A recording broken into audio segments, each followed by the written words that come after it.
ဒီ2025ခုနှစ်ကကျမတို့သင်အုပ်ဆရာကြီးမုံတောင်ကအားဖြင့်ဖခင်သခင်ဖွင့်ပြတဲ့အရာကတန်ရှင်သောဝိညာဉ်တော်တကူအားဖြင့်အောင်မြင်မဲ့နှစ်ဖြစ်တယ်တဲ့ဟာလေလုယာအဓိကကျမ်းစာကတော့ဇာခရီ4:6မှာဤအမှုဟာမိုးချေအားဖြင့်မဟုတ်အာနာတကူအားဖြင့်မဟုတ်ငါဝိညာဉ်အားဖြင့်ဖြစ်မယ်တဲ့။အိုးတောင်ကြီးအဘယ်သို့နေဇေရုဘဗေလရှေ့မှာညီသောအရက်ဖြစ်ရမယ်တဲ့။ဟာလေလုယာကျမတို့ရှေ့မှာတောင်ကဲသို့ခိုင်ခန့်တဲ့အရာလူခွန်အားနဲ့မရွှေ့နိုင်တဲ့အရာမအောင်မြင်နိုင်တဲ့အရာမကြော်လွှားနိုင်တဲ့ပြဿနာတွေအခက်ခဲတွေပိတ်ဆို့တာတွေတားဆီးတာတွေအားလုံးကျမတို့ခွန်အားနဲ့မဟုတ်ဘဲနဲ့ဝိညာဉ်တော်တကိုးအားဖြင့်အောင်မြင်မဲ့နှစ်ဖြစ်ပါတယ်လို့လက်ခုပ်တီးလက်ထိုးနှုတ်ကပတ်တော်ကိုကြိုဆိုရအောင်ဟာလေလုယာဟာလေလုယာဖခင်ရှင်နာမတော်ဘုန်းကြီးပါစေဆိုတော့ဒီနေ့မှာတော့ယေဇကျေလ40ခွန်ဒီနှုတ်ကပတ်တော်ကိုအခြေခံပြီးတော့မှကျမတို့နှုတ်ကပတ်တော်ခံယူမှာဖြစ်ပါတယ်လို့ဒီမှာပြထားပြီးထင်တယ်နော်ကျမ်းစာโอเคကျမ်းစာကျမတို့အရင်ဖတ်ရအောင်အခန်းကြီး1ကအခန်းငယ်1ကနေအငယ်7ထိဖြစ်တဲ့ယေဇကျေလ40ခွန်အခန်းငယ်1ကနေ7ထိဖြစ်တဲ့ကျမတို့အတူတူဖတ်ရအောင်ထိုနောက်မှအိမ်တော်တကားသို့တဖန်ငါကိုဆောင်ခဲ့၍တကားခုံအောက်မှအရှိဘက်သို့ထွက်သောရေကိုငါမြင်၏အိမ်တော်ဦးသည်အရှိသို့မျက်နှာပြု၍ရေသည်အိမ်တော်တကားခုံအောက်ရေပလင်တော်တောင်ဘက်မှစီးသွားလေ၏တဖန်မြောက်တကားလမ်းဖြင့်ငါကိုထုတ်၍ပြင်၌ဝိုင်းသွားလျက်အရှိသို့မျက်နှာပြုသောပြင်တကားလမ်းဝသို့ရောက်သောအခါလက်ရဘက်မှစီးသောရေကိုငါမြင်၏ကျိုးကိုကင်သောသူသည်အရှိသို့သွားပြီးလင်အတောင်တစ်ထောင်စစ်အောင်တိုင်း၍ငါကိုကူးစေ၏ရေသည်ဖမျက်သို့မိလေ၏တဖန်အတောင်တစ်ထောင်စစ်အောင်တိုင်း၍ရေကူးစေပြန်လင်ရေသည်ဒူးကိုမိလေ၏တဖန်အတောင်တစ်ထောင်စစ်အောင်တိုင်း၍ကူးစေပြန်လင်ရေသည်ခါကိုမိလေ၏တဖန်အတောင်တစ်ထောင်စစ်အောင်တိုင်းသောအခါမကူးနိုင်သောမြစ်ဖြစ်လေ၏ရေထသောကြောင့်နေ၍မကူးနိုင်ခြေထောက်၍မမူပဲကူးရသောမြစ်ဖြစ်၏ထိုသူကအချင်းလူသားဤအရာကိုမြင်ပြီးမဟုတ်လောဟုပြောပြီးမှတဖန်ငါကိုခေါ်သွား၍မျက်နာသို့ပြန်စေ၏ပြန်စေအခါမျက်နာနှစ်ဖက်၌များစွာသောအပင်တို့ကိုငါမြင်၏ထိုသူကလည်းဤရေသည်အရှိသို့စီး၍တောသို့လျှောက်ပြီးမှအိုင်ထဲသို့ဝင်တက်သောအဖြစ်အိုင်ရည်သည်ချိုလိမ့်မည်အသက်ရှင်၍လှုပ်ရှားတတ်သောတတဝအမျိုးမျိုးတို့သည်ထိုမြစ်ရေရောက်သမျှသောအရက်တို့၌အသက်ရှင်၍အလွန်များစွာသောငါးတို့ရှိကြလိမ့်မည်ထိုမြစ်ရေသည်ချိုသောကြောင့်ရောက်သမျှသောအရက်တို့၌တတဝအမျိုးမျိုးတို့သည်အသက်ရှင်ကြလိမ့်မည်အိုင်နာမှာတကားတို့သည်ရက်၍အင်ဒေတိရွာမှဆ၍အေနေကလိန်ရွာတိုင်အောင်ကွန်ဖြတ်ရာအရက်ဖြစ်လိမ့်မည်ငါမျိုးမျိုးတို့သည်မဟာပင်လယ်ငါကဲ့သို့အလွန်များပြားကြလိမ့်မည်ရွှွန့်ပွဲရည်နှင့်ရွှွန့်အိုင်ရည်မူကမချိုရအစင်ငံရလိမ့်မည်မြစ်ကမ်းနားနှစ်ဖက်၌စားစရာကောင်းသောအပင်အမျိုးမျိုးပေါက်ကြလိမ့်မည်အရွက်လည်းမညှိုးနွမ်းရအသီးလည်းမပြတ်နေ့တိုင်းအစင်နှုသောအသီးကိုသီးလိမ့်မည်အကြောင်းမူကားထိုရည်သည်ထွက်သည်အသီးသည်စားစရာဖို့ဖြစ်၏အရွက်သည်လည်းအနာရောဂါငြိမ်းစရာဖို့ဖြစ်သည်ဟုငါအားပြောဆို၏နောက်တစ်ပိုင်းတော့ကျမတို့ဖတ်အောင်ယောဟန်ခန်းကြီး9အငယ်30ခွန်ကနေ39ရှင်ယောဟန်ခရစ်ဝင်အခန်းကြီး9မှာပြထားပြီးအတူတူဖတ်ရအောင်ထိုပွဲကိုခံ၍နောက်ဆုံးယေရှုသည်ရက်၍ကြွေးကြော်တော်မူသူကရေငတ်သောသူရှိလင်ငါထံသို့လာ၍တောက်လောငါကိုယုံကြည်သောသူသည်ကျမ်းစာလာသည့်အတိုင်းအသက်ရည်ထွက်ရာစမ်းရည်တွင်ဖြစ်လိမ့်မည်ဟုမိန့်တော်မူ၏ထိုသို့မိန့်တော်မူသောယုံကြည်သောသူတို့သည်ခံရလက်ထက်သောဝိညာဉ်တော်ကိုရည်မှတ်၍မိန့်တော်မူ၏ယေရှုသည်ဘုံပွင့်တော်မမူသေးသောကြောင့်တန်ရှင်းသောဝိညာဉ်တော်ကိုပေးတော်မမူသေးအာမင်ဖတ်သွားတဲ့နှုတ်ပတ်တော်အဖြစ်ရောက်တိုင်းဖျားကောင်းကြီးပေးပါစေယေဇကျေလ40ခွန်ထဲမှာကျမတို့ဘာတွေ့ရလဲအိမ်တော်ဦးကနေစီးတဲ့ရေကိုတွေ့ရတယ်အဲ့ဒီစီးတဲ့ရေကနော်မြစ်ဖြစ်တဲ့နောက်ပိုင်းမှာပင်လယ်ကြီးဖြစ်သွားတယ်ဆိုတာကိုကျမတို့တွေ့ရတာဖြစ်တယ်အဲ့ဒီအိမ်တော်ဦးကနေစီးတဲ့ ရေကဘာကိုပုံဆောင်တယ်လဲဆိုရင်ယေရှုကပြောတယ်ရေငတ်တော်သူရှိရင်ငါစီမလာပါတဲ့နော်ငါပေးတဲ့ရေကိုတောက်ရင်တော့အသက်စီးထွက်ရာစမ်းရည်ဖြစ်မယ်ထို့သောဆိုတော့နော်တန်ရှင်သောဝိညာဉ်တော်ကိုဆိုတာဖြစ်တယ်တဲ့ဟာလေလုယာအာမင်အိမ်တော်ဦးကစီးထွက်တဲ့ရေဆိုတာကတန်ရှင်သောဝိညာဉ်တော်ဖြစ်ပါတယ်အာမင်တန်ရှင်သောဝိညာဉ်တော်ကိုဒီကာလမှာသွန်းလောင်းပေးတဲ့ယေရှုကပြောတဲ့ယေရှုဘုံမပွင့်သေးလို့ဝိညာဉ်တော်ကိုမပေးသေးဘူးဒါပေမဲ့ဝိညာဉ်တော်ကိုပေးမဲ့အချိန်ရောက်လာမယ်ဟာလေလုယာနော်ဝိညာဉ်တော်ကိုညှိုးလောင်းမဲ့အရာကိုရည်ညွှန်းပြီးတော့မှနော်ရေငတ်တဲ့သူရှင်လာပါဆိုပြီးတော့မှယေရှုကခေါ်ဖိတ်နေတာဖြစ်တယ်ဆိုတော့ဒီအိမ်တော်ဦးကနေစီးဆင်းလာတဲ့ဝိညာဉ်တော်မြစ်ရည်ထဲမှာဘုရားရှင်ဒီနေ့ကျမတို့ကိုစီးမျောဖို့ရန်အတွက်လိုတော်ရှိတယ်အာမင်တန်ရှင်သောဝိညာဉ်တော်၌စီးမျောခြင်းဆိုတဲ့ခေါင်းစဉ်နဲ့ဒီနေ့ကျမဝင်ငါချင်တာဖြစ်ပါတယ်လို့ဒီသချင်းကိုကျမတို့ထိုင်တဲ့နဲ့ဆိုရင်နဲ့ဝိညာဉ်တော်ကိုကျမတို့နေရာပေးရအောင်လို့ဆိုခုနကဖတ်တဲ့ကျမ်းစာထဲမှာအိမ်တော်ဦးကနေပြီးတော့မှစီးထွက်လာတဲ့ရေကိုယေဇကျေလ prophet ယေဇကျေလကမြင်တယ်ယူပါယုံနဲ့သူမြင်တယ်မြင်တဲ့အခါမှာအဲ့ဒီမှာဘာလဲတိုင်းနဲ့သူရှိတယ်တဲ့အဲ့ဒီတိုင်းနဲ့သူကအတောင်တစ်ထောင်တိုင်းပြီးတော့မှသူ့ကိုသွားခိုင်းတယ်အတောင်တစ်ထောင်တိုင်းပြီးတော့မှသူသွားတဲ့အခါမှာရေကခြေမျက်စိလောက်ရောက်တယ်နော်ပြီးခဲ့တဲ့ဘက်မှာလည်းကျွန်မဒီအရာလေးကိုနည်းနည်းပြောခဲ့တယ်ခြေမျက်စိဆိုတဲ့အခါမှာကျွန်မတို့ရဲ့အသက်တာထဲမှာဒီနေ့ဖယားနဲ့ဝိညာဉ်တော်နဲ့သွားလာခြင်းကနော်ခြေမျက်စိဆိုတဲ့နေရာနားလောက်အဲ့ဒါကဘလို့အသက်တာလဲဆိုလို့ရှိရင်ကျွန်တော်ဖယားကြောင်းလာတယ်ဖယားနဲ့မိသားရဖွဲ့တယ်ချီးမွမ်းကိုးကွယ်တယ်အလူငွေပေးတယ်ပြန်သွားတယ်ဘာမှစိတ်ထဲမှာဖယားလည်းမရှိတော့ဘူးနော်ဟိုဘာလဲတခါလေဒုက္ခရောက်ရင်တော့ဆူတောင်းတာပေါ့ဆူလည်းမတောင်းတော့ကျန်းစာလည်းမဖတ်တော့ဘူးဒါပေမဲ့ဒီလိုပဲနေတယ်ပြန်ပြီးစနေရောက်ရင်ပြန်လာတယ်စသဖြင့်နော်ကျမတို့အဲ့ဒီလိုမျိုးနဲ့သွားလာတဲ့အသက်တာဟိုခြေဝါလောက်ခြေမျက်စိလောက်ပဲရေထိတဲ့ကကန်းခြေတွေဘာတွေမှာသွားလို့ရှိရင်နော်ကျမတို့ခြေမျက်စိလောက်ပဲရေလိုင်းလာတဲ့နေရာမှာကျမတို့ဒီလိုဆော့ကစားလို့တော့ကောင်းပါတယ်ဒါပေမဲ့ကျမတို့အားလုံးမဆိုသွားဘူးနော်ယေရှုမှာကြောက်တဲ့သူလည်းတချို့ရှိမှာပေါ့မဆိုသွားဘူးအဲ့လောက်ပဲဆိုတော့ဘာမှတိတ်အရသာမရှိဘူးကန်းခြေသွားတယ်ဆိုတဲ့အရသာတိတ်မရှိဘူးပေါ့နော်ဥပမာအနေနဲ့ပြောပြတာဆိုတော့ထပ်ပြီးတော့မှတိုင်းတဲ့သူကနောက်ထပ်အတောင်တစ်ထောင်စိအောင်တိုင်းပြီးတော့မှထပ်သွားခိုင်းတယ်တဲ့ဒါနဲ့နောက်ထပ်အတောင်တစ်ထောင်စိအောင်တိုင်းတဲ့အခါမှာသူသွားတဲ့အခါမှာဘယ်ရောက်လဲဆိုရေကဒူးလောက်ရောက်တယ်တဲ့နော်ဒူးဆိုတာကဘာလဲဆိုရင်ဒူးထောက်တတ်သောအသက်တာဖြစ်သွားပြီအာမင်ဒူးထောက်တယ်ဆုတောင်းတယ်ဘုရားကိုအားကိုးတယ်ဟာလေလုယာကျွန်တော်ယုံကြည်သူအသက်တာမှာနော်ဘုရားကြောင့်လာမှဘုရားနဲ့မိတ္တဟာယဖွဲ့တာမဟုတ်တော့ဘူးအဲ့ဒီအစင်ကကျွန်တော်ဝိညာဉ်ရေးမှာနည်းနည်းတိုးတက်လာပြီအာမင်ဒူးထောက်တက်လာတယ်ဆုတောင်းတက်လာတယ်ဘုရားကိုအားကိုးတက်လာတယ်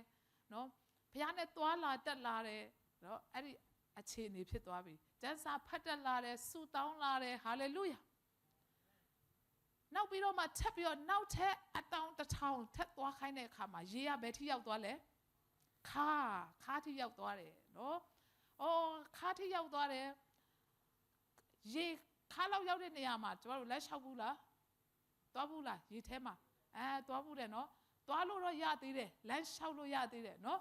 လမ်းလျှောက်လို့ရသေးတယ်ဆိုတော့ဒါကဘာလဲဆိုတော့ကျမတို့ရဲ့အသက်တာမှာဖယားကိုအားကိုးခြင်းဝိညာဉ်တော်ကိုအားကိုးခြင်းနဲ့ကျမတို့အသက်တာမှာသွားနေပေမဲ့ကိုလည်းအားကိုးနေသေးတယ်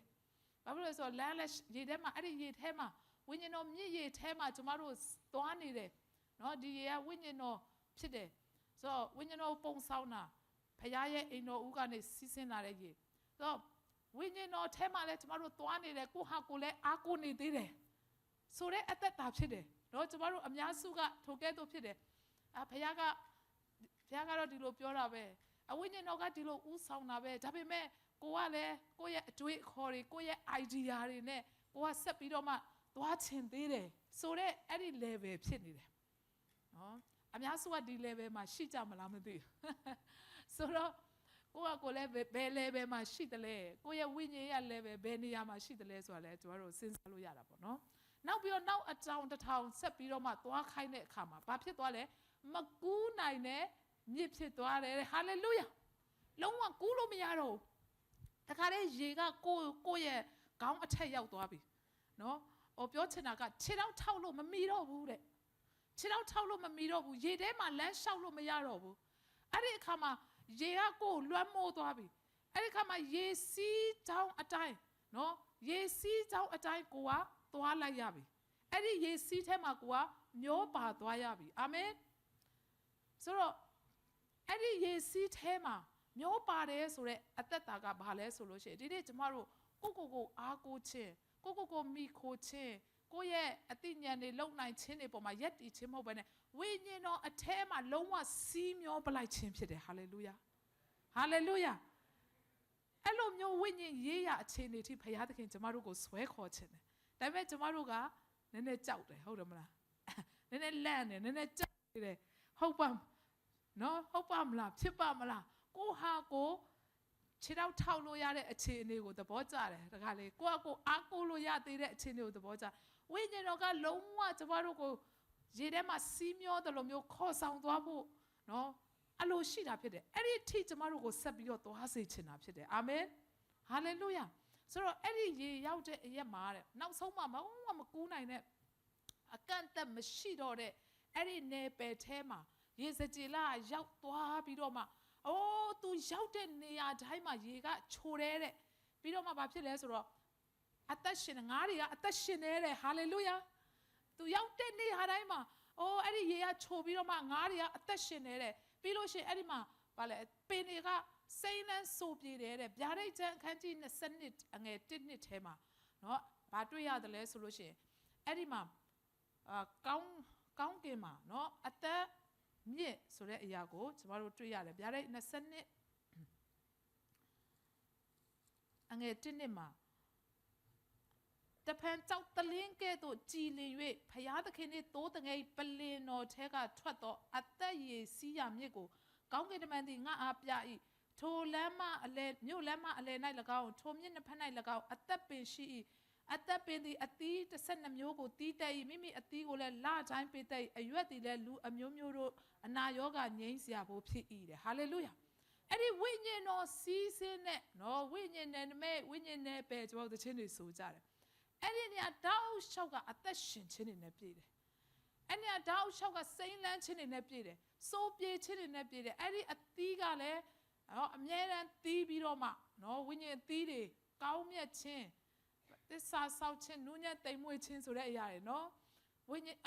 အသီးတွေအများကြီးတီးပြီးတော့မှအရွက်လဲတဲ့ဘာဖြစ်လဲဆိုအနာရောဂါငြိမ်းဖို့ဖြစ်တယ်တဲ့ဟာလေလုယာ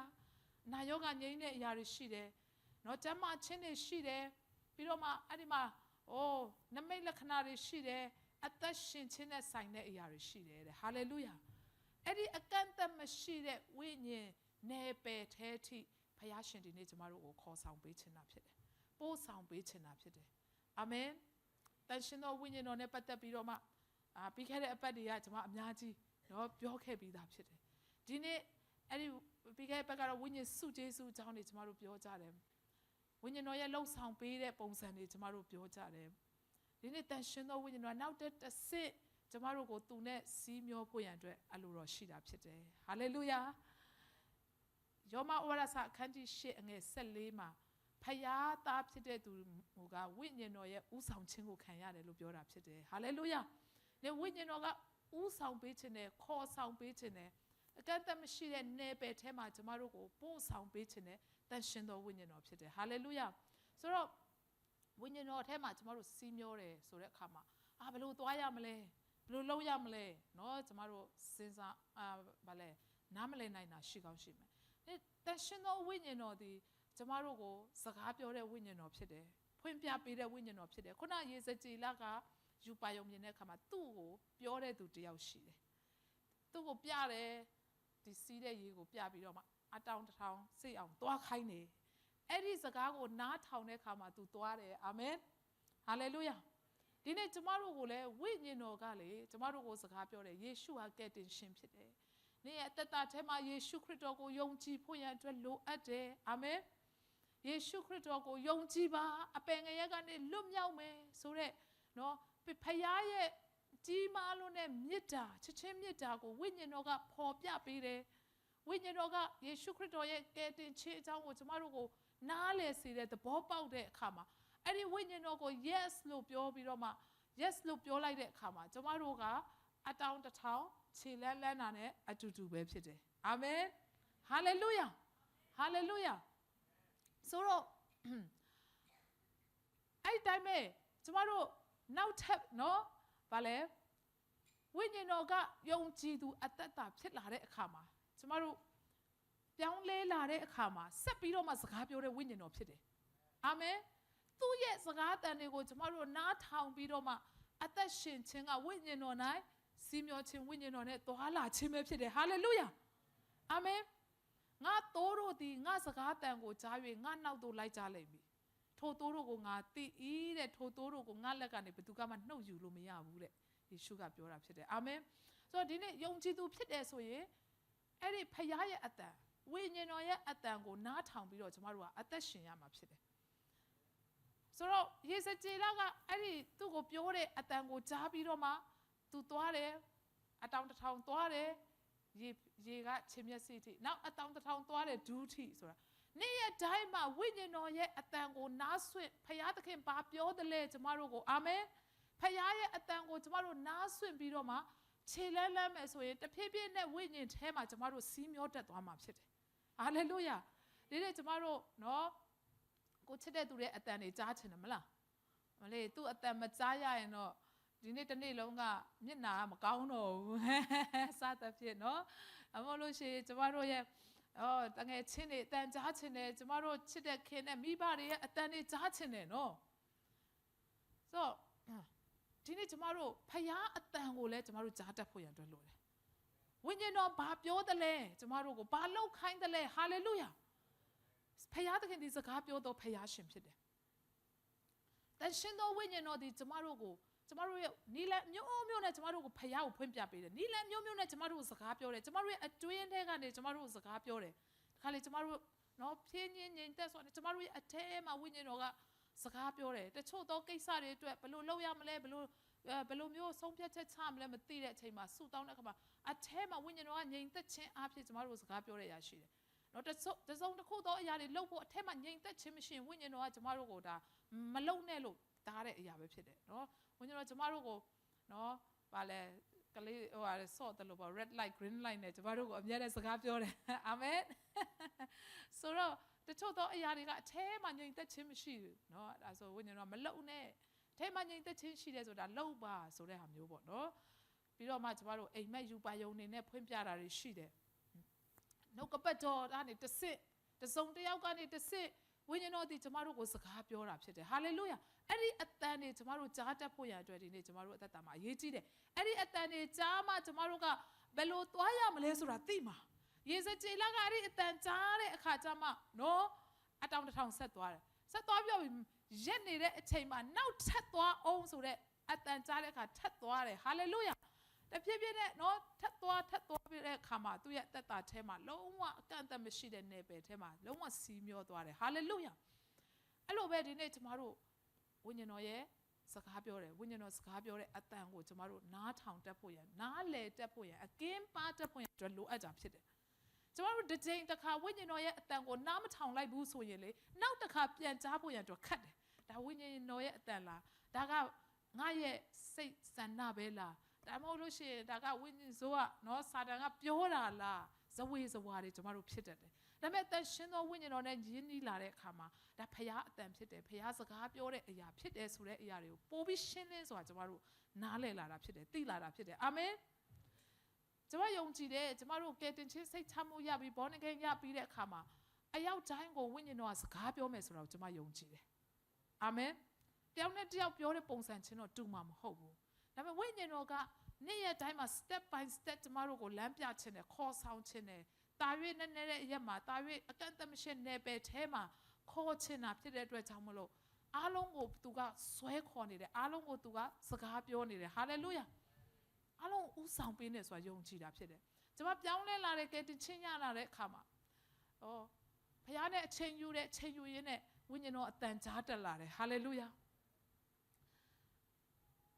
သူအမှုတော်ဆောင်ဖို့ရအတွက်ဖခင်ရဲ့ခေါ်ခြင်းတွေကျမရလာတယ်ဖခင်အတန်ကြားလာတယ်ဟာလေလုယာငါသမီးလုံးဝကျမဒီလိုမျိုးလူတယောက်စကားပြောသလိုအတန်အကျိန်နဲ့ကြားတာမဟုတ်ဘူးကျမရဲ့အတွင်းနှလုံးသားထဲမှာဖခင်ကငါသမီးငါအမှုတော်မဆောင်ချင်ဘူးလားလူတယောက်ကစကားပြောသလိုကျမအထဲမှာအဲ့လိုမျိုးအတန်ကြားလာတယ်ကိုတော့ကျမဘာမှမလုပ်တတ်ဘူးစကားလည်းမပြောတတ်ဘူးနော်ဘာမှလည်းမလုပ်တတ်ဘူးကိုတော့အမှုတော်ကိုဘယ်လိုဆောင်ရမှာလဲမဆောင်တတ်ဘူးအပြန်အလှန်စကားပြောလာတယ်ဟာလေလုယာကျမတယောက်တည်းရှိနေတဲ့အချိန်မှာဖခင်ရဲ့အတန်ကိုကျမကြားလာအဲ့ခါမှာဖခင်နဲ့အပြန်အလှန်ပြောကိုတော့ကျမ10တန်းဖြစ်တယ်အဲ့ဒီချိန်မှာ10တန်းကျောင်းကနေပြန်တဲ့လမ်းမှာကျမကိုဒီနေ့10တန်းနှစ်ချင်းပေါက်အောင်ခိုင်းနေဆိုရင်တော့ကျမကျန်းစာကျောင်းတက်ပြီးဖခင်မှုတော်ဆောင်ကိုတော့အမှုတော်ဆောင်မယ်ပေါ့နော်စသဖြင့်ကျမဖခင်ရဲ့အတန်ကိုစကြားတက်လာတယ်ဟာလေလုယာအဲ့ဒီကနေစပြီးတော့မှဖခင်ရှင်ကလေကျမကိုလေအသေးစိတ်ဖခင်သခင်လမ်းပြလာတယ်ဖွင့်ပြလာတယ်အာမင်လူတွေနဲ့စကားပြောတဲ့အခါမှာဘယ်လိုပြောရမလဲအာမင်ကျမကျောင်းတက်တဲ့10တန်းတက်တဲ့အချိန်မှာ home stay တွေတွားတယ်ဖျားရှိခိုးတွေမှာကျမပါဝင်တယ်ကျမလူငယ်လေးပဲဖြစ်ပေမဲ့နော်ကျမဗာလဲအတင်းတော်မှာအများကြီးကျမပါဝင်တယ်မျိုးသမီးအကုန်လုံးမှာကျမပါဝင်တယ်ကျောင်းမှာလည်းဘလို့တငယ်ချင်းတွေပေါင်းရမယ်ဆိုတာမှအစဝိညာဉ်တော်ကတုံသင်ပေးတယ်နော်အာမင်တငယ်ချင်းတွေကိုပေါင်းရမယ်တငယ်ချင်းတွေလုံးဝအရင်တော့ကဘောနကဲမဖြစ်ခင်ပေါ့နော်ဖျောက်မရခင်တော့ကလေတချို့တော့တငယ်ချင်းတွေနဲ့အရင်အစင်ပြေရင်းနှီးခဲ့ပေမဲ့ဖျောက်ရတဲ့အခါမှာသူတို့နဲ့အစင်မပြေတော့ဘူးအဲ့လိုမျိုးဖြစ်သွားတယ်နော်အဲ့ဒီအခါမှာလေဝိညာဉ်တော်ကလေအလုံးလုံးပေးတယ်နော်ကို့အတွက်ကောင်းမဲ့တငယ်ချင်းတွေနော်ပေါင်းတင်ဖို့ရအတွက်လမ်းတွေဖွင့်ပေးတယ်အာမင်လူငယ်တွေအတွက်ပေါ့နော်ဆိုတော့တန်ရှင်သောဝိညာဉ်တော်ကလေကျမတို့အတွက်အကောင်းဆုံးမိတ်ဆွေဖြစ်တယ်နော်ကျမတို့ကိုအများကြီးတွင်တင်ပေးနိုင်တဲ့ဝိညာဉ်တော်ဖြစ်တယ်ဖခင်မှုတော်မြတ်ထဲမှာပါဝင်တဲ့အခါမှာလဲနော်ဘယ်နေရာမှာကြောင်းတက်ရမလဲဘယ်နေရာမှာပါဝင်ရမလဲဘယ်လိုစက္ကန့်ရမလဲဆိုတာတွေမှအစနော်ကျမတို့စောင့်ဆိုင်ရတဲ့အချိန်တွေအများကြီးရှိပေမဲ့လေအဲ့ဒီစောင့်ဆိုင်တဲ့ကာလမှာလဲဝိညာဉ်တော်အားဖြင့်နော်ကျမတို့ခံနိုင်ရတဲ့စောင့်ဆိုင်နိုင်ရတဲ့အရာတွေကိုဖခင်ကပြင်ဆင်ပေးတာဖြစ်တယ်ဟာလေလုယာတဆင်ပြီးတဆင်ဖခင်သခင်စကားပြောလာတယ်အစမှာကျမအမှုတော်ဆောင်ဆက်ကတဲ့အချိန်မှာအများကြီးမိသားစုထဲမှာအားမပေးတဲ့အရာတွေအများကြီးရှိပေမဲ့ဘုရားရဲ့စကားအသေးချတာဖြစ်တဲ့အတွက်ကြောင့်မလို့ကျမစတင်ပြီးတော့မှအဲ့ဒီစကားအတန်နောက်ကိုလိုက်တယ်အာမင်အဲ့ဒီစကားအတန်နောက်ကိုလိုက်တယ်အဲ့ဒီစကားကပဲကျမကိုပို့ဆောင်ပေးတယ်ဘုရားကျောင်းတွေကိုပို့ပေးတယ်အာမင်သွားစရာနေရာတွေအများကြီးရှိပေမဲ့ဘုရားကျောင်းကိုပဲပို့ဆောင်ပေးတယ်ဘုရားမျက်မှောက်တော်ထဲမှာပဲကျမကိုဆွဲခေါ်တယ်ပို့ဆောင်ပေးအဲ့ဒီအတန်တော်နောက်ကိုကျမဆက်ပြီးတော့မှလိုက်တဲ့အခါမှာတဆင့်ပြီးတဆင့်ဘုရားသခင်ကကျမကိုပို့ဆောင်ပေးလာတယ်ဟာလေလုယာမလေးရှားလာဖို့လဲဘုရားအတန်ကြားလို့ကျမလာတယ်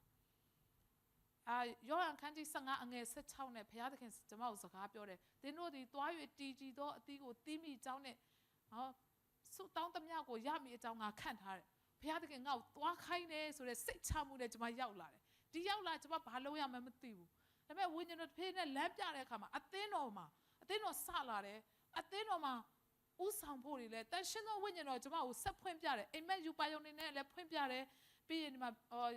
ယေရမိ35နဲ့လည်းကျမကိုထပ်ပြီးတော့စကားပြောလာတယ်ဟာလေလုယာဒီနေ့အထိနော်တန်ရှင်းသောဝိညာဉ်တော်ကဥဆောင်ပေးနေတာကျမမဟုတ်ဘူးတခြင်းဆိုတဲ့အတိုင်းပဲအာမင်ငါမဟုတ်ဘူးဆိုတဲ့အတိုင်းပဲကျမမဟုတ်ဘူးတရားအတင်းတော်ဥဆောင်နိုင်တာကျမမဟုတ်ဘူးအမှုတော်ဆောင်နိုင်တယ်ဖခင်အမှုတော်ဆောင်နိုင်တယ်ဆိုတာလဲကျမမဟုတ်ကျမရဲ့အထဲမှာရှိတဲ့ဝိညာဉ်တော်ကဥဆောင်ပေးနေတာရှင်ပေါလုကပြောလဲငါတမန်တော်အပေါင်းတို့ထက်တာ၍ကြိုးစားတယ်တဲ့အဲ့လိုပြောတဲ့အခါမှာငါကြိုးစားတာမဟုတ်ငါအထဲမှာရှိတဲ့ဂျေဇုတော်ကကြိုးစားတယ်တဲ့ဟာလေလုယာအဲ့တိုင်းပဲဝိညာဉ်တော်ကပဲဥဆောင်ပေးနေတာဖြစ်တယ်ဒီနေ့ကျမလူတွေကိုလိုက်ခေါ်မယ်ဆိုလည်းမခေါ်နိုင်ဘူးပေါ့နော်ဂျေဇုတော်ကြောင့်လည်းမခေါ်ကြဘူးကျမတို့စုပဲတောင်းကြတာဖြစ်တယ်ဆိုဘယ်လိုမျိုးလုပ်ရမလဲဆိုတာလဲကျမလည်းမသိပါဘူးဒါပေမဲ့လေသင်တန်းတွေလောက်တာတွေမှအစပေါ့နော်မျိုးကျမ နားလေလို့ကျမသိလို့အတွေ့အကြုံရှိလို့ကျမလောက်တာတခုမှမရှိဘူးတန်ရှင်သောဝိညာဉ်တော်ကကျမအแทမှာစကားပြောလာတယ်ဥဆောင်လာတယ်ဝိညာဉ်တော်အတန်ကြားတဲ့အခါမှာကျမဘာအခက်ခဲပဲရှိဘယ်လိုအနှောက်အယှက်ပဲရှိကျမအแทမှာစိတ်ချမှုဆိုတာရှိလာတယ်ဟာလေလုယာစိတ်ချမှုရှိပြီးတော့မှအဲ့ဒါကိုခြေလန်းပြီးတော့မှစပြီးတော့လှုပ်ဆောင်လာတဲ့အခါမှာအောဘွေရအောင်မြင်ခြင်းကမြင်တွေ့ရတာဖြစ်တယ်အာမင်ဆိုတော့ဒီအရာကကျမအမှုတော်ဆောင်တဲ့နေရာမှာပဲပြောတာဖြစ်တယ်အမှုတော်ဆောင်တဲ့နေရာကျမအမှုတော်ဆောင်တဲ့သူတယောက်ဖြစ်တဲ့အတွက်ကြောင့်မလို့အမှုတော်ဆောင်ခြင်းနဲ့ဥပမာပြောတာအပြင်အလုပ်တွေလောက်ကင်တဲ့ခါမှာလည်းအဲ့လိုပဲမိသားစုနဲ့ပတ်သက်ပြီးတော့မှလည်းတန်ရှင်သောဝိညာဉ်တော်ကဥဆောင်ပေးတာဖြစ်တယ်အာမင်ကျမအမျိုးသားဆိုရင်အလုပ်လုပ်မယ်ဆိုလို့ရှိရင်သူ့ကိုအလုပ်သမားလို့မထင်ဘူးသူ့ boss ပဲထင်တာသူ boss ရုပ်ပေါက်တယ်ဆိုတော့အလုပ်နေရင်းနဲ့လေသူမလေးရှားရောက်ခါစမှာ construction တခုပေါ့နော်အပြင်တော့မဟုတ်အထဲမှာဟို Viva ကုန်တိုက်ထဲမှာအလုပ်ရတယ်သူလည်းဒီလိုမျိုးလက်သမားဝါသနာပါတယ်စောက်လုပ်ရေးပိုင်းဝါသနာပါတော့အဲ့ဒီအထဲပိုင်းတွေမှာသူအလုပ်တာအဲ့ဒီမှာရဲတယောက်ရောက်လာပြီးစိုက်ကယ်နဲ့ရောက်လာပြီးသူ့ကိုလာမေးတယ်သူ့ကို boss တင်လို့နေတို့စီမှာတဲ့နိုင်ငံခြားသားအလုပ်သမားတွေဘယ်နှယောက်ရှိလဲသူ့ boss တင်လို့သူလည်းမလေးစကားတက်လို့တော်သေးတယ်အင်ဒိုနီးရှားနည်းနည်းပပရှိတယ်လို့ပြောလိုက်တယ်ဆိုတော့ပြောချင်တာအလုပ်သွားလုပ်မယ်ဆိုလို့ရှိရင်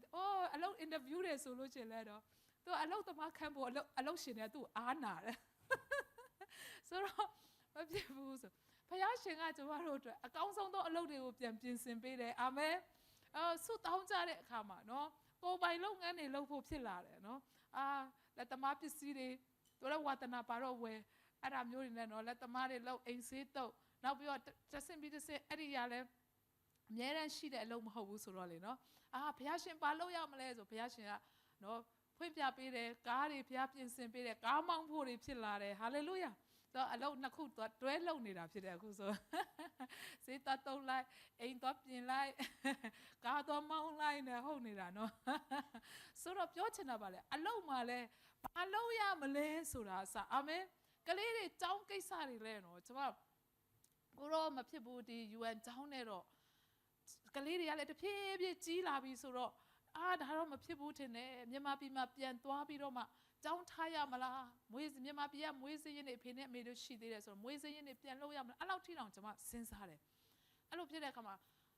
ဘုရားကကျွန်မကိုလမ်းဖွင့်ပေးတယ်ဆုတောင်းတယ်နော်လမ်းဖွင့်ပေးကျောင်းတွေစုံစမ်းခိုင်းတဲ့အခါမှာဘုရားသခင်အကောင်းဆုံးကျောင်းတွေပြင်ဆင်ပေးလာတယ်ဟာလေလုယာကျောင်းသားခါတွေအများများတယ်အဲ့ဒီထဲကနေ discount တွေရဖို့တွေမှာဘုရားသခင်ကလေမှန်ကန်တဲ့လူတွေနဲ့ပေးတွေ့စေပြီးတော့မှလမ်းတွေကိုပွင့်ခိုင်းလိုက်တယ်ဟာလေလုယာအာမင်ဆိုတော့ဒီအရာတွေအားလုံးကျမတို့ရဲ့အမှုတော်ဆောင်တဲ့နေရာပဲမဟုတ်ဘဲနဲ့လုပ်ငန်းကိုင်ငန်းတွေမှာရောမိသားစုထဲမှာရောနော်တန်ရှင်သောဝိညာဉ်တော်ကဥဆောင်ပေးနိုင်တာဖြစ်တယ်ဟာလေလုယာကျမတို့ရဲ့ဝိညာဉ်ရေးအသက်တာထဲမှာလဲနော်ဝိညာဉ်တော်ကတဆင့်ပြီးတဆင့်ကျမတို့ကိုပို့ဆောင်ပေးနိုင်တာဖြစ်တယ်အာမင်ကျမဆုတောင်းတဲ့အမှုတော်ဆောင်တဲ့နေရာမှာသူများတွေရဲ့ထောက်ပံ့ခြင်းအသင်းတော်ရဲ့ထောက်ပံ့ခြင်းနဲ့ကျမအမှုတော်ဆောင်တာမဟုတ်ပဲနဲ့ကိုထောက်ပံ့ပြီးတော့မှအမှုတော်ဆောင်နိုင်ဖို့ဆိုတာလဲဆုတောင်းသေးတာဖြစ်တယ်ဟာလေလုယာအဲ့ဒီ level ထိဝိညာဉ်တော်ကကျမကိုပို့ဆောင်ပေးအောင်မယ်ဆိုတာကိုကျမအထူးပဲယုံကြည်တာဖြစ်တယ်အာမင်ကိုယ်တိုင်ပေးမယ်ကိုယ်တိုင်နော်ကိုယ်တိုင်ပဲကိုယ့်ရဲ့ sponsor နဲ့ကိုယ့်ရဲ့ထောက်ပံ့ခြင်းနဲ့အမှုတော်လဲဆောင်မယ်အာမင်အဲ့ဒီထိဘုရားရှင်ကပို့ဆောင်ပေးအောင်မယ်ကျမကိုထပ်ပြီးတော့မှအကန့်အသတ်မရှိတဲ့နယ်ပယ်ထဲမှာဘုရားသခင်ကျယ်ဝန်းစွာပို့ဆောင်ပေးအောင်မယ်ဆိုတာကိုကျမအထူးပဲယုံကြည်တာဖြစ်တယ်တခါလေကျမတို့မှာကျမတို့ရဲ့လုံနိုင်ခြင်းတွေကအကန့်အသတ်ရှိတယ်ကျမတို့ရဲ့ရှိတဲ့အရာတွေကျမတို့ဥစ္စာပစ္စည်းကျမတို့ငွေကြေးတွေကအစနော်ကျမတို့ပညာကအစနော်အကုန်လုံးအကန့်အသတ်ရှိတယ်ဒါပေမဲ့လေတန်ရှင်းသောဝိညာဉ်တော်ကလေသူ့အထဲမှာစီးမျောလာတဲ့အခါမှာတဖြည်းဖြည်းနဲ့ဝိညာဉ်တော်အတန်ကိုနားထောင်ပြီးတော့မှသွားလာတဲ့အခါမှာသင်ဒီအစဦးနိုင်ငယ်တော့လဲအဆုံးမှာအလွန်တိုးပွားမယ်ဆိုတဲ့အတိုင်းပဲအာမင်တေးသေးလေးနဲ့ကျမတို့အစပြုလာတာပါအာမင်တေးသေးလေးနဲ့အစပြုလာတာဒါပေမဲ့ဝိညာဉ်တော်ကစကားပြောတယ်ဝိညာဉ်တော်အတန်ကိုကြားတယ်ဆိုဒီသေးသေးလေးကိုလည်းကျမတို့ကနော်ပယ်ဖို့မဟုတ်ဘူးအာမင်သေးသေးလေးနဲ့အစပြုလာတယ်တဖြည်းဖြည်းနဲ့ကျယ်ဝန်းတဲ့အရာမှာဘုရားရှင်ကပို့ဆောင်ပြီးအကန့်အသတ်မရှိတဲ့နယ်ပယ်ထဲမှာဟာလေလုယာအလွန်တိုးပွားတဲ့အထိဘုရားရှင်ကကျမတို့ကိုဆက်လက်ပြီးတော့ပို့ဆောင်ပေးချင်တာဖြစ်တယ်အာမင် ဖိလိပ္ပုကတမန်တော်8ထဲမှာဖိလိပ္ပုကသူကဝိညာဉ်တော်ကသူ့ကိုစကားပြောတယ်ဝိညာဉ်တော်ကစကားဘာပြောလဲဆိုလို့ရှိရင်29မှာဝိညာဉ်တော်ကလည်းထိုယထာသို့ချီးကပ်၍မိဝဲတော်ဟုဖိလိပ္ပုအားဗျာဒိတ်ပေးတော်မူသဖြင့်အမှအေသီယိုးပီအမတ်ကနော်ယေရုရှလင်ကနေဂါဇာကိုသွားတယ်အဲ့ဒီတောလမ်းမှာ तू ကယထာဆိုတာကမြင်းယထာပေါ့နော်ကျမတို့ဇက်လန်းတွေထဲမှာတွေ့ဘူးမှာပါအဲ့ဒီမြင်းယထာကိုစီးပြီးတော့မှသွားနေတဲ့အချိန်မှာဝိညာဉ်တော်ကတဲ့ဖိလိပ္ပုကိုပြောတယ်တဲ့နော်အဲ့ဒီယထာနောက်သွားကတ်လိုက်ဆို तू သွားကပ်မှကတ်လိုက်တယ်ကတ်လိုက်တဲ့အခါမှာအဲ့ဒီအေသီယိုးပီးယားအမတ်ကဟေရှာယကျမ်းစာဖတ်နေတယ်ဟေရှာ53ဖတ်တယ်ဒါပေမဲ့ तू နားမလဲဘူးဖတ်ပေမဲ့နားမလဲဘူးအဲ့ဒါနဲ့ဖိလိပ္ပုကနေပြီးတော့မင်းဖတ်တာနားလဲလားနားမလဲဘူးဆိုရင်အတိတ်ပဲပြောပြမယ်ဆိုပြီးတော့မှအဲ့ဒါယေရှုခရစ်တော်အသေးခံမဲ့အကြောင်းယေရှုခရစ်တော်ထမြောက်မဲ့အကြောင်းဖြစ်တယ်ဆိုပြီးတော့ခရစ်တော်အကြောင်းကိုတရားဟောလိုက်တဲ့အခါမှာဟာသူတို့တွိုင်းနဲ့ဟိုအရှိမယေရှိတယ်မဟုတ်ဘူးလားအဲ့ဒီယေကငါ့ကိုဘလို့တားနိုင်မလဲငါယေရှုခရစ်တော်ကိုယုံကြည်တယ်ဆိုပြီးတော့ချက်ချင်းယဉ်နစ်ချင်းခံတယ်တဲ့အဲ့လိုယဉ်နစ်ချင်းခံပြီးတော့မှ39အခန်းကြီး8ငယ်39မှာရေထဲကတက်ကြလင်ခြောက်ရဖျားယူဝိညာဉ်တော်သည်ဖိလိပ္ပုကိုဆောင်ယူတော်မူ၍အမတ်သည်ဖိလိပ္ပုကိုနောက်တစ်ဖက်မတွေ့မမြင်ရဝမ်းမြောက်ဝမ်းသာခြင်းနှင့်မိမိသွားသောလမ်းကိုသွားလေ၏ဖိလိပ္ပုသည်လည်းအာဇုံမြို့၌ပေါ်လာ၍ထိုမြို့မှကဲသရီမြို့တိုင်အောင်မြို့ရွာအစဉ်တိုင်းသွား၍ဧဝံဂေလိတရားကိုဟောလေ၏တဲ့ဆိုရေထဲကနေတက်လာတော့ဖိလိပ္ပုမရှိတော့ဝိညာဉ်တော်ကသူ့ကိုခေါ်သွားတယ်တဲ့အာမင်ဝိညာဉ်တော်ကသူ့ကိုခေါ်ဆောင်သွားပြီးတော့မှဟိုးအာဇုံမြို့မှာတခြားမြို့မှာသွားရောက်သွားတယ်အဲ့ကနေတောင်းလျှောက်ကဲသူတွေဧဝံဂေလိတရားကိုသူဟောပြောတယ်တဲ့နော်ဖိလိပ္ပုကဘလောက်ထိတောင်ကျမ်းစာတတ်တဲ့သူတွေကမှတ်တမ်းတင်ထားလဲဆိုအိန္ဒိယအထိဧဝံဂေလိတရားသူရောက်တယ်လို့ပြောတယ်နော်ဟောတာဆိုတော့ကျမ်းစာထဲမှာတော့အဲ့ဒါမပါမဲ့ဒီသမိုင်းကြောင်းတွေအရာပေါ့နော်ဖိလိပ္ပုကအိန္ဒိယထိတောင်ရောက်တယ်တန်ရှင်သောဝိညာဉ်တော်ရဲ့နော်ခေါ်ဆောင်ခြင်းနဲ့တနေရာပြီးတနေရာနော်လေရင်လည်းမလို့ယထာလည်းမလို့ဟိုဒီမြင်းယထာအရှိန်နဲ့ပြေးနေတဲ့ယထာတော်မှသူကလိုက်နိုင်သေးတာအဲ့လိုမျိုးဖယားရှင်ကဒီနေ့ကျမတို့ကိုလေအရှိန်အဟုန်နဲ့အကန့်အသတ်မရှိပို့ဆောင်ပေးခြင်းနဲ့ဖယားရှင်ဖြစ်တယ်အာမင်ဟာလေလုယာယထာတွေကားတွေရဲ့အရှိန်ထက်ပိုများတဲ့အရှိန်နဲ့ဖယားပို့ဆောင်ပေးခြင်းနဲ့ဟာလေလုယာတနာယိုမိုင်ဘလောက်နဲ့နော်တနာယိုမိုင်180လားမိုင်180နဲ့သွားတဲ့အဖွဲ့တွေရှိတယ်နော်ကီလိုမီတာလားနော်အဲ့ဒီထက်ပိုပြီးတော့မှအရှိန်အဟုန်နဲ့ဖယားရှင်ဒီအမြန်ဆုံးပို့ဆောင်ပေးခြင်းနဲ့ဖယားရှင်ဖြစ်တယ်ဟာလေလုယာအေလိယရဲ့အသက်တာထဲမှာလည်းထိုနည်းလည်းကောင်းမယ်နော်အာဟက်မင်းကိုပြောလိုက်တယ်မိုးရွာတော့မဲတဲ့သွားတဲ့နန်းတော်မြန်ပြန်လို့ပြောတယ်အဲ့လိုပြောအာဟက်မင်းကမြင်းရထားနဲ့သွားတာနော်အာဟက်ရဲ့အရှိမအေလိယကအရင်ရောက်တယ်ဟာလေလုယာအာမင်ဒီနေ့ကျမတို့အဲ့ဒီလိုမျိုးပြောချင်တာဝိညာဉ်တော်အဖြစ်ဟိုခုံပြန်ဒီခုံပြန်ဟိုနေရာကြော်လွှားဆိုတာလည်းဖြစ်နိုင်တယ်လို့ဒီနေ့ကျမတို့ရဲ့နော်ကျောင်းပညာရေးမှာလားလုပ်ငန်းကိုင်ငန်းမှာလားနော်ကျမတို့ရဲ့မိသားစုမှာလားနောက်ကျပြီလို့သင်ထင်ရပေမဲ့တန်ရှင်းသောဝိညာဉ်တော်နဲ့တွားရင်သူများအရှိမရောက်သွားနိုင်တယ်အာမင်ဟာလေလုယာအခုအချိန်မှာဘာမှမဟုတ်ဘူးလို့ကိုယ့်ရဲ့အခြေအနေကိုကြည့်ပြီးထင်ရပေမဲ့တန်ရှင်းသောဝိညာဉ်တော်ကအကန့်အသတ်မရှိဝိညာဉ်တော်ရဲ့အတန်ကိုနားထောင်ပြီးတော့မှသွားတတ်တယ်ဆိုရင်ဝိညာဉ်တော်ကအကန့်အသတ်မရှိကျမတို့ကိုပို့ဆောင်ပေးနိုင်တဲ့ဖခင်ရှင်ဖြစ်တယ်လူတွေအနေနဲ့4-5-6နှစ်ကြာလောက်ခဲ့ရတဲ့စီးပွားရေးတခု4-5-6နှစ်ကြာယဉ်ကျေးမြုပ်နှံပြီးမှအောင်မြင်တဲ့အရာတခုတဲ့အတွက်လပိုင်းနဲ့လုံးဝအောင်မြင်သွားတာလည်းဖြစ်နိုင်တယ်ဟာလေလုယာလူတွေအနေနဲ့ဒီပညာတစ်ခုကိုတက်ဖို့ရအတွက်ငွေကြေးတွေနော်ယဉ်ကျေးမြုပ်နှံမှုတွေအချိန်တွေအများကြီးပေးခဲ့ရမယ်တဲ့အတွက်အချိန်တိုအတွင်းမှာအဲ့ဒီပညာကိုတက်မြောက်ပြီးတော့မှအဲ့ဒီနော်အချိန်အကြာကြီးသင်ယူခဲ့ရတဲ့လူတွေထက်တောင်ပိုပြီးတော့မှသင်ဟာနေရာကောင်းပြီးလစာကောင်းပြီးတော့ဝင်ငွေကောင်းတဲ့သူဖြစ်နိုင်တယ်ဟာလေလုယာဝိညာဉ်တော်အားဖြင့်ဖြစ်နိုင်တယ်ဟာလေလုယာတန်ရှင်းသောဝိညာဉ်တော်အားဖြင့်ဖြစ်နိုင်တယ်ဒါကြောင့်မလို့လေဖခင်ရှင်ကလေဒီနေ့ကျမတို့အရန်အောင်မြင်စေခြင်းလူတွေတတ်မှတ်ထားတဲ့ဘောင်တွေအကန့်အသတ်ဘောင်တွေရဲ့အထက်မှာဖခင်ကပို့ဆောင်ပေးချင်လို့တန်ရှင်းသောဝိညာဉ်တော်ကိုကျမတို့ကိုပေးထားတာဖြစ်တယ်ဟာလေလုယာဟာလေလုယာဝိညာဉ်တော်ကိုပေးထားတာလူတွေတတ်မှတ်ထားတဲ့အကန့်အသတ်ဘောင်တွေရဲ့အထက်မှာကျမတို့ကိုဖခင်ရှင်ကသွားစေချင်လို့ဖြစ်တယ်အာမင်ကျမတို့ဒီနေရာမှာလာနေတဲ့အခါမှာနော်လူအနေနဲ့တော့ ခိုးလုံသူများနိုင်ငံမှာခိုးလုံခွင့်နဲ့ခိုးလုံပြီးလာနေရတာဖြစ်တယ်ဒါပေမဲ့ဘလို့အခြေအနေပဲဖြစ်ကျမတို့ရဲ့ status တွေကဘလို့ပဲဖြစ်နေပါစေဝိညာဉ်တော်ရှိတယ်ဆိုလို့ရှိရင်ကျမတို့ဒီနိုင်ငံသားတွေထက်ဖခင်သခင်ချီးမြှောက်နိုင်တဲ့ဖခင်ရှင်ဖြစ်တယ်ဟာလေလုယာယောသတ်တို့လိုဒံယေလလိုဖခင်သခင်ဒီလှုပ်ပေးနိုင်တဲ့ဖခင်ရှင်ဖြစ်တယ်ဟာလေလုယာယောသတ်တော်မှာဂျွန်ထောင်ထဲမှာရောက်နေတဲ့ဟာတော်မှာနန်းတော်ထဲထိဖခင်ပို့ပေးနိုင်တဲ့ဖခင်ဖြစ်တယ်ဟာလေလုယာအာမင်ဒီကျမတို့ကိုဝိညာဉ်တော်အားဖြင့်သွားလာတတ်ဖို့ဝိညာဉ်တော်အတန်ကိုနားထောင်ပြီးတော့မှဝိညာဉ်တော်ထဲမှာစီးမျောသွားဖို့ရအတွက်ဖခင်ရှင်ကလေ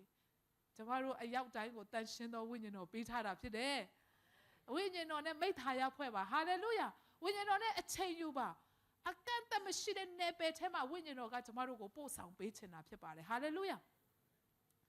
လူအနေနဲ့မဖြစ်နိုင်တော့ဘူးမတက်နိုင်တော့ဘူးဆိုတဲ့အရာတွေကိုလေဝိညာဉ်တော်အဖြစ်ဖခင်ရှင်ကလှုပ်ပေးချင်တဲ့ဖခင်ရှင်ဖြစ်တယ်အာမင်ဒီကျမတို့ရဲ့အသက်တာတွေဆိုရင်လည်းလေဟိုဖခင်ကိုတမန်ဝိညာဉ်တော်နဲ့တာမသွားလာဘူးဆိုရင်လေကိုပြန်ဆင်းစားတယ်ကျမဆိုရင်လည်းလေဘာမှဖြစ်လာမှာမဟုတ်ဘူးအခုဆိုရင်အနာရောဂါတွေများဖြစ်နေမလားဒါမှမဟုတ်လို့ရှိရင်အသက်တောင်ရှိသေးမလားအဲ့လိုမျိုးအခြေအနေတွေဖြစ်မှာဒါပေမဲ့တန်ရှင်းသောဝိညာဉ်တော်ရဲ့လမ်းပြမှုနောက်မှာလိုက်လာတဲ့အခါမှာလေဖခင်ရှင်ကလေပို့ပြီးတော့မှနှုတ်ပြစေတယ်ပို့လန်းဆန်းစေတယ်ဟာလေလုယာကျမ်းမာစေတယ်ဟာလေလုယာပို့ပြီးတော့မှနော်ဖခင်ရှင်ကအိုးကျမတို့ကိုပို့ကျယ်ဝန်းစေတယ်အာမင်ယောမဩဝါဒစာအခန်းကြီး8အငယ်7နော်ဒီຢာလေးကိုကျွန်မဆက်ပြီးဖတ်ချင်တယ်ယောမ8:7မှာထိုမြတ်မကယေရှုကိုသေခြင်းမှထမြောက်စေတော်မူသောဖခင်၏ဝိညာဉ်တော်သည်သင်တို့အထက်၌ကျိန်းဝတ်တော်မူလေခရစ်တော်ကိုသေခြင်းမှထမြောက်စေတော်မူသောဖခင်သည်သင်တို့အထက်၌ကျိန်းဝတ်သောမိမိဝိညာဉ်တော်အဖြစ်သေတတ်သောသင်တို့၏ကိုယ်ကာယကိုပင်ရှင်စေတော်မူမည်တဲ့ပြောချင်တာပါလဲဆိုရင်ယေရှုကိုသေခြင်းကနေထမြောက်စေတဲ့ဝိညာဉ်ကကျမတို့အထဲမှာကျိန်းဝတ်တယ်တဲ့ဟာလေလုယာတန်ရှင်းသောဝိညာဉ်တော်ကျမတို့ရဲ့အထဲမှာကျိန်းဝတ်တဲ့တန်ရှင်းသောဝိညာဉ်တော်ဆိုတာလေဘလောက်တကိုးကြီးတယ်လဲဆိုတော့ယေရှုကိုယ်တော်သေခြင်းကနေထမြောက်စေတာထိုဝိညာဉ်တော်တကိုးအားဖြင့်ဖြစ်တယ်ယေရှုကဖျားမလို့သေပြီးတော့ထမြောက်လာတာမဟုတ်ပဲတန်ရှင်းသောဝိညာဉ်တော်တကိုးအားဖြင့်အာမင်သေခြင်းကနေထမြောက်လာတာဖြစ်တယ်ဟာလေလုယာ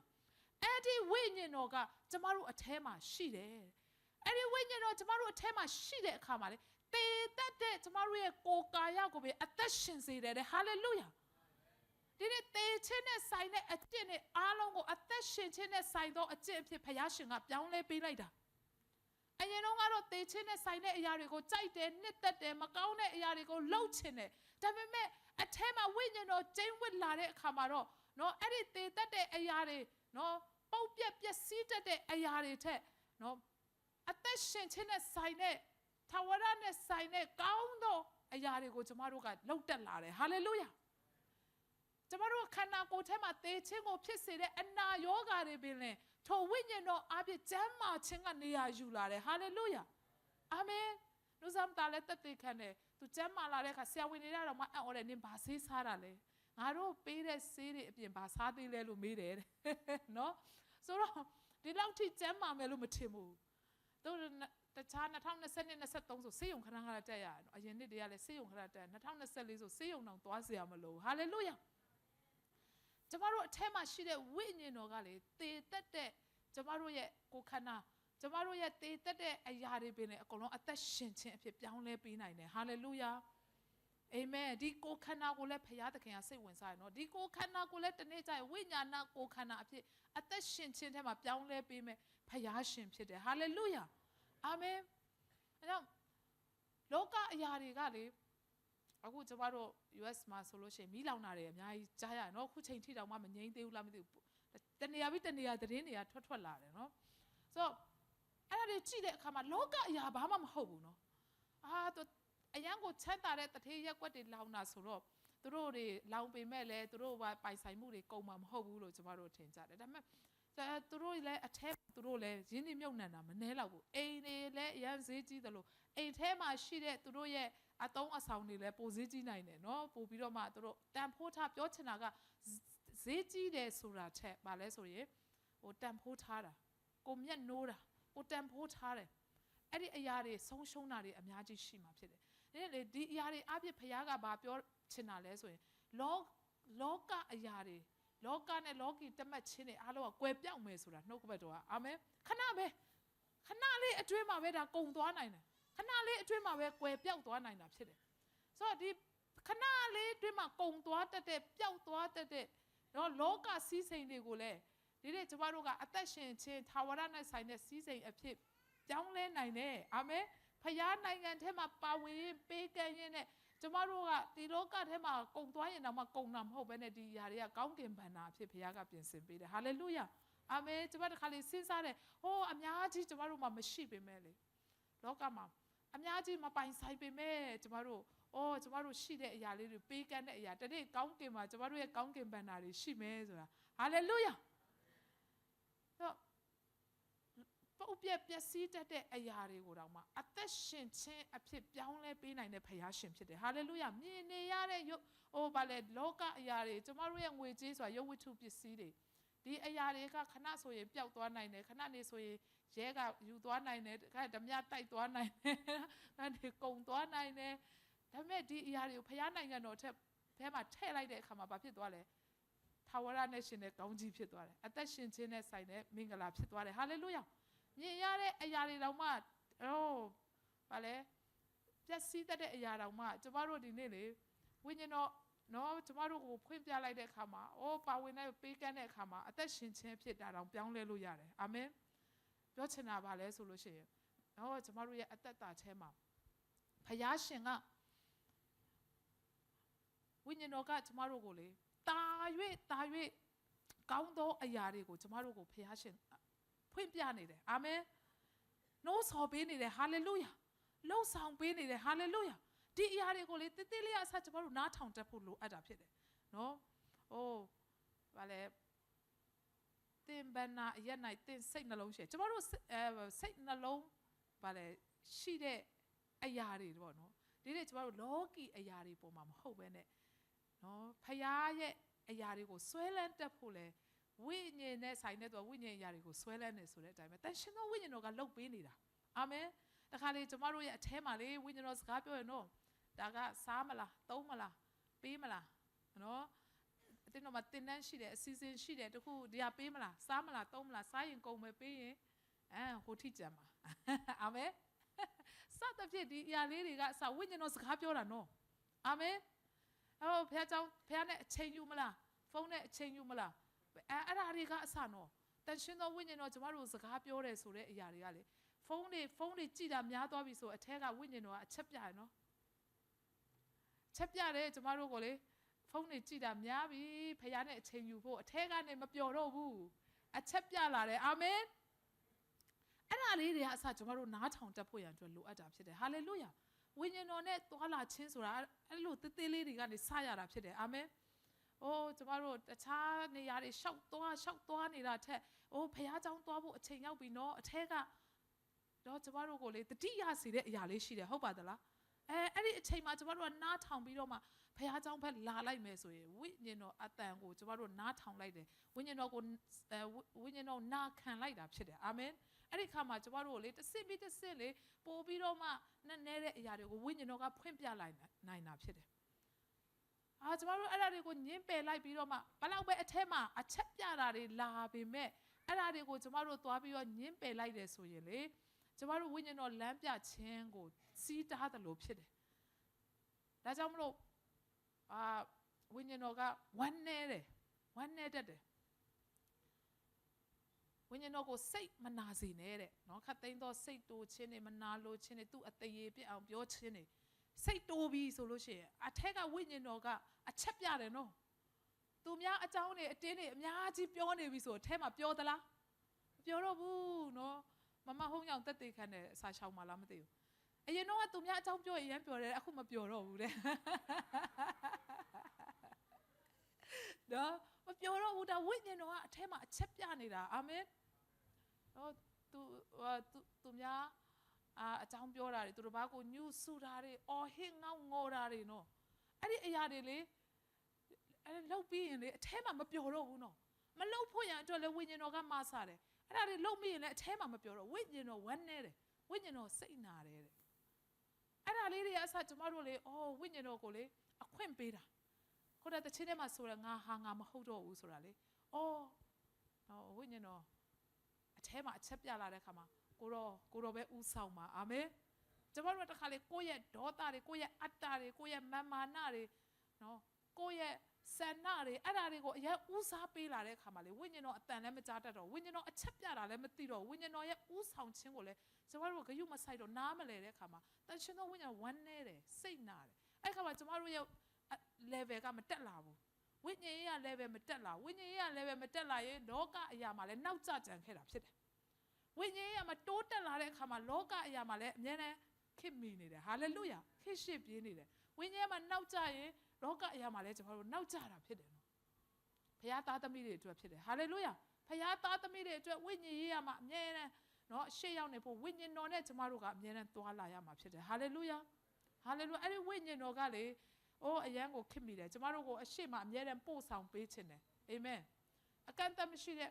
နယ်ပယ်ထဲမှာကျွန်တော်တို့ကိုပို့ဆောင်ပေးတဲ့အနာရောဂါခံစားရတဲ့သူတွေရှိရင်နေတန်ရှင်သောဝိညာဉ်တော်ကျွန်တော်တို့ကိုကျမ်းမာခြင်းပေးနိုင်တာဖြစ်တယ်ဟာလေလုယာဝိညာဉ်တော်တကိုးအားဖြင့်ဘုရားရှင်သည်တက်နိုင်တာဖြစ်တယ်အာမင်ဟာလေလုယာကျွန်မရဲ့ညီမရဲ့ယောက်ျားပေါ့နော်ကျွန်မညီမရဲ့ယောက်ျားအခု US မှာရှိတယ်သူကနှလုံးမှာမွေးရပါပေါက်ရှိတယ်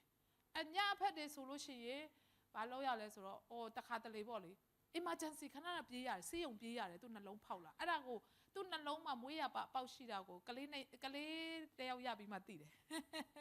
အိမ်တော်ကြပြီးမှလေဒီမလေးရှားရောက်လာမှသူ့ရဲ့ယောဂါဖောက်ပြီးအဲ့လိုဖြစ်တယ်အဲ့ဒါဘာလဲတရက်ကြတော့သူအသင်းတော်မှာဆူတောင်းခံတယ်ဆီယမဒင်အခု US မှာတွားလိုက်ပြီဆီယမဒင်မှာဆူတောင်းပေးတာဘလို့ဆူတောင်းပေးလဲဆိုလို့ရှိရင်သူ့ကိုဘလို့ဆူတောင်းပေးလဲဆိုတန်ရှင်သောဝိညာဉ်တော်ရဲ့မိတဲ့အဲ့ဒီအပေါက်ကိုပေါ့နော်ဖားတယ်ပေါ့နော်ဆိုပြီးတော့မှအဲ့လိုပုံစံမျိုးနဲ့သူဆူတောင်းပေးတဲ့အခါမှာလေအဲ့ဒီကနေစပြီးတော့လေ तू ကလေ emergency မပြေးရတော့ဘူးအာမင်ဟာလေလုယာဒါပေမဲ့အပေါက်ကတော့မရှိတာတော့မဟုတ်ရှိတယ်ဒါပေမဲ့ US ရောက်သွားပြီးတဲ့အခါမှာလေစာနဲ့လေသူကုလိုက်တာနဲ့လုံးဝကျမ်းမာတယ်ဒီနေ့ထိအလုပ်တွေပါလုပ်နိုင်တာဖြစ်တယ်ဟာလေလုယာအာမင်ဆိုတော့ကျမတို့ရဲ့ဆုတောင်းတဲ့အရာတွေလေကျမတို့ဝိညာဉ်တော်အားဖြင့်ပြောထွက်တဲ့အရာတွေကလေလူအုံနောက်နဲ့ကန့်သက်ထားတဲ့ပညာနဲ့ကန့်သက်ထားတဲ့အရာတွေရဲ့အထက်မှာဖခင်ကအလုပ်လုပ်ပေးနိုင်တဲ့ဖခင်ရှင်ဖြစ်တယ်အာမင်အာမင်ကြောင့်ဒီနေ့တန်ရှင်သောဝိညာဉ်တော်ရဲ့အတန်ကိုနားဆွင့်ကြရအောင်ဝိညာဉ်တော်အထက်မှာစီးမျောကြရအောင်အာမင်ပြောစရာတွေအများကြီးရှိပေမဲ့ဒီနေရာမှာပဲနားမယ်ဒီလောက်နဲ့ပဲနားမယ်ဒီနေ့ကျမတို့ရဲ့အသက်တာထဲမှာလေကျမတို့ရဲ့အတွေးအခေါ်တွေနဲ့ကျမတို့ရဲ့ဉာဏ်ပညာနဲ့ကျမတို့ရဲ့ငွေကြေးတွေနဲ့လုံးဝမဖြစ်နိုင်ဘူးလို့သင်စဉ်းစားတဲ့အရာရှိရင်တန်ရှင်သောဝိညာဉ်တော်အားဖြင့်ဒီအကန့်အသတ်ဘောင်တွေထဲကနေပြီးတော့မှဖယားလုံနိုင်တယ်ဝိညာဉ်တော်အားဖြင့်ဖြစ်နိုင်တယ်လို့ဝန်ခံဆက်ကပ်ရအောင်ဟာလေလုယာအာမင်သင်ရဲ့ file တွဲတွေလေအခြေအနေကတော့ဒီလိုဖြစ်နေတယ်ဒါပေမဲ့လေအဲ့ဒီအခြေအနေတွေအကန့်အသတ်တွေထဲကနေဖယားရှင်ကလေကြော်ပြီးတော့မှလှုပ်ပေးနိုင်တဲ့ဖယားဖြစ်တယ်ဟာလေလုယာသင်ရဲ့ပညာရေးလားသင်ရဲ့လုပ်ငန်းကိုင်ငန်းလားအာမင်သင်ရဲ့ငွေကြေးပြဿနာလားဘလို့လို့နော်ဒီလိုမျိုးလုပ်ငန်းတွေစနိုင်ပါလေငါတို့မှာအဆက်အသွယ်မရှိဘူးငါတို့မှာထောက်ခံပေးမဲ့သူမရှိဘူးငါတို့မှာအကျွေးတွေနဲ့မဖြစ်နိုင်ဘူးလို့ထင်တဲ့အရာတွေဒီနေ့ဝိညာဉ်တော်အားဖြင့်ဖြစ်မယ်ဟာလေလုယာအာမင်ကျမတို့အားလုံးမတည့်ရရအောင်